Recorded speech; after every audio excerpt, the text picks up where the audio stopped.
এসএটেক prime চ্যানেলে আপনাদের সকলকে সুস্বাগতম। একটি ফেসবুক অ্যাকাউন্টের সকল ইনফরমেশন বা তথ্য কিভাবে কপি করে ডাউনলোড করে নিতে হয় তার উপরে এখন আমি একটি ভিডিও টিউটোরিয়াল উপস্থাপন করতে যাচ্ছি। টিউটোরিয়ালটি যদি আপনাদের বিন্দুমাত্র ভালো লেগে থাকে তাহলে লাইক, কমেন্ট এবং শেয়ার করবেন। পাশাপাশি আমার চ্যানেলটিকে সাবস্ক্রাইব করে নোটিফিকেশন বাটন অন করে রাখবেন, যাতে করে ভবিষ্যতে আপলোডকৃত সকল টিউটোরিয়াল আপনারা দেখতে পারেন। তো আসুন আমি মূল টিউটোরিয়ালে চলে যাই। এর জন্য আমি প্রথমেই গুগল ক্রোম ব্রাউজার ওপেন করছি। আর ফেসবুকে লগ ইন করার যে নিয়মটি সেটি তো আমরা সকলেই জানি। তো প্রথমে আমি ফেসবুকে লগ ইন করে নিচ্ছি।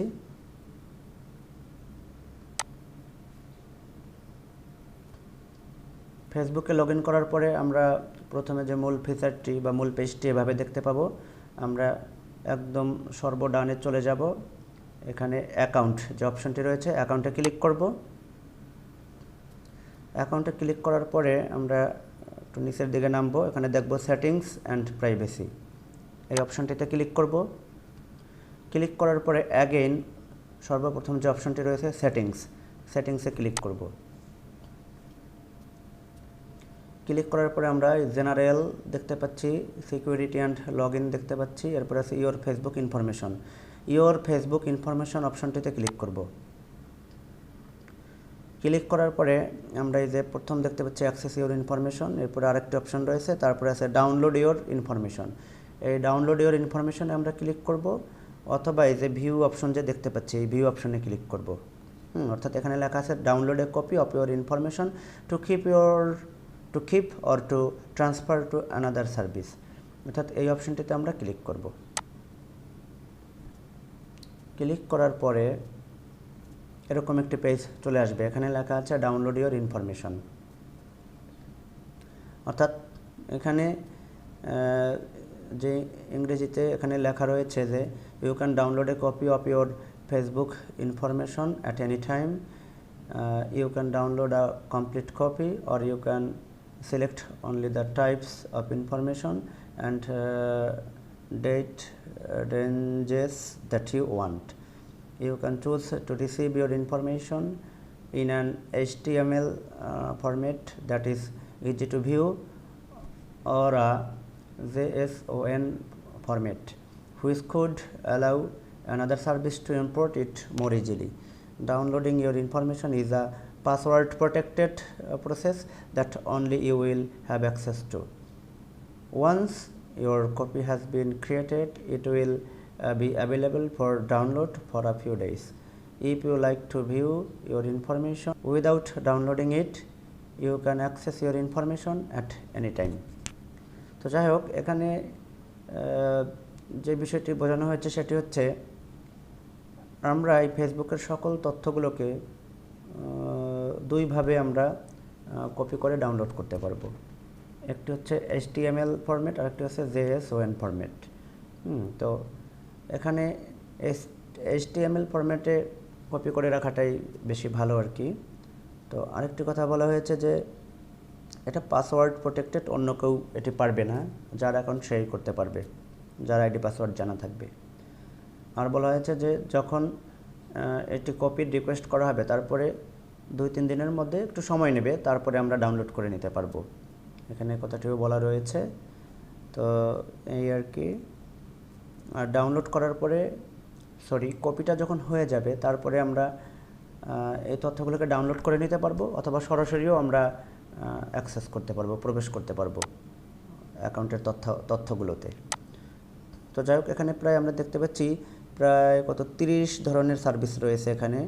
ফেসবুকের যে সার্ভিসগুলো আমরা ব্যবহার করে থাকি তার মধ্যে প্রথম দিকে আছে এই যে পোস্ট, আমরা বিভিন্ন পোস্ট করে থাকি, ফটো অ্যান্ড ভিডিওস এগুলো আমরা আপলোড করে থাকি, মোমেন্টসের অনেক ধরনের অপশন রয়েছে, লাইক, রিয়াকশন।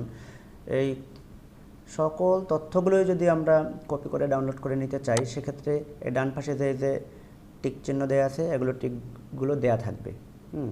এই টিক দেওয়া থাকবে, তাহলে সবগুলোই আমরা কপি করে নেওয়ার সুযোগটা পাবো। তো আর যদি আমরা মনে করি যে কোনো সার্ভিস আমাদের দরকার নেই কপি করা ডাউনলোড করা, সেক্ষেত্রে সেগুলোকে আমরা এই টিক চিহ্নটা তুলে দেব, টিক চিহ্ন তুলে দিলে সেগুলো তখন আর কপি হবে না, তখন সেগুলো আমরা ডাউনলোড করতে পারবো না। তো যাই হোক, আসলে এটি বিভিন্ন কারণেই আমাদের প্রয়োজন হয়ে থাকে। অনেক সময় দেখা যায় একটি অ্যাকাউন্ট পার্মানেন্টলি ডিলিট করতে হয়, নিরাপত্তাজনিত কারণে বা কিছু ব্যক্তিগত কারণে ডিলিট করতে হয়। তো সেক্ষেত্রে আমরা অনেক সময় হুট করেই ডিলিট করে দিই, অর্থাৎ জানি না যে ফেসবুকের এই সকল তথ্যগুলোই কপি করে তারপরে ডাউনলোড করে নেওয়া যায়। তো এটি জানা থাকলে আশা করি আমাদের অনেকটাই উপকার হতে পারে। কারণ একটি অ্যাকাউন্ট অনেক সময় অনেকে 10 বছর 20 বছর আগের থেকেও ব্যবহার করতে থাকে, সেখানে অনেক ধরনের ছবি থাকে, ভিডিও থাকে, অনেক প্রয়োজনীয় তথ্য থাকে, অনেক ফ্রেন্ড থাকে যারা পুরনো, তো সেই সকল বিষয়গুলোই ডাউনলোড করে নেওয়া সম্ভব হবে। যাই হোক, এর জন্য প্রথমে আমাদের এই যে রিকোয়েস্ট কপিতে ক্লিক করতে হবে, অর্থাৎ এখানে অ্যাভেলেবেল কপি আছে, অ্যাভেলেবেল কপি এখানে এই যে 1 লেখা, অর্থাৎ একটু আগে আমি একটা রিকোয়েস্ট দিয়েছিলাম। যাই হোক, আমি এটা একটু ডিলিট করে দেখাচ্ছি, অর্থাৎ এখানে থাকবে না এরকম। এখানে রিকোয়েস্টে কপির ঘরে আমাদের ক্লিক করতে হবে। রিকোয়েস্টে কপির ঘরে ক্লিক করার পরে এখানে আছে অল অফ মাই ডাটা, যদি সবগুলো করতে চাই, অথবা এখানে ক্লিক করে নির্দিষ্ট সময় সিলেক্ট করে দেওয়া যাবে এখান থেকে, যে কত দিনের ডাটা আমরা এখানে কপি করব, বা কত মাসের বা কত বছরের।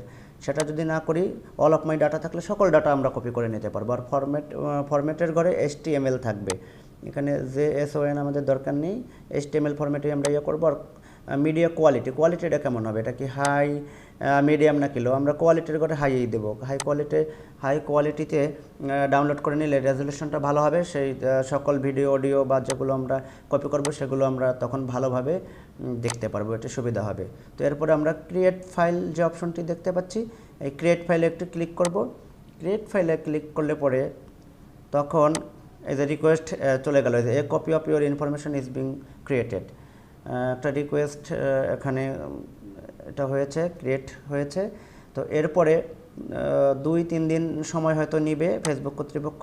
তো এরপরে এই অ্যাভেলেবল যে কপি, এখানে আমরা ক্লিক করব। ক্লিক করলে এখানে দেখতে পাবো, এই যে আমরা এখানে দেখতে পাচ্ছি এই যে 14ই সেপ্টেম্বর, এই যে এখানে কত 2019 থেকে এত 2020, অর্থাৎ আমার এখানে profile information, post, like and reaction and mode, এখানে ক্যালেন্ডারে একটি সিলেক্ট করা ছিল, যে কারণে সকল তথ্যগুলোর অবশ্য হয়নি, সকল তথ্য নিতে এখানে পেন্ডিংয়ে আছে আমরা দেখতে পাচ্ছি। তো এরপরে যখন হয়ে যাবে তখন সাকসেস লেখা থাকবে বা ওকে লেখা থাকবে। তো এরপরে আমরা এখান থেকে সকল তথ্যগুলোকে আমরা ডাউনলোড করে নিতে পারবো আমরা, অথবা সরাসরি দেখতেও পারবো। তো যাই হোক, এই ছিল টিউটোরিয়ালটিতে। যদি আশা করি টিউটোরিয়ালটি আপনাদের ভালো লেগেছে, ধৈর্য ধরে এতক্ষণ টিউটোরিয়ালটি দেখেছেন, তাই সকলকে ধন্যবাদ।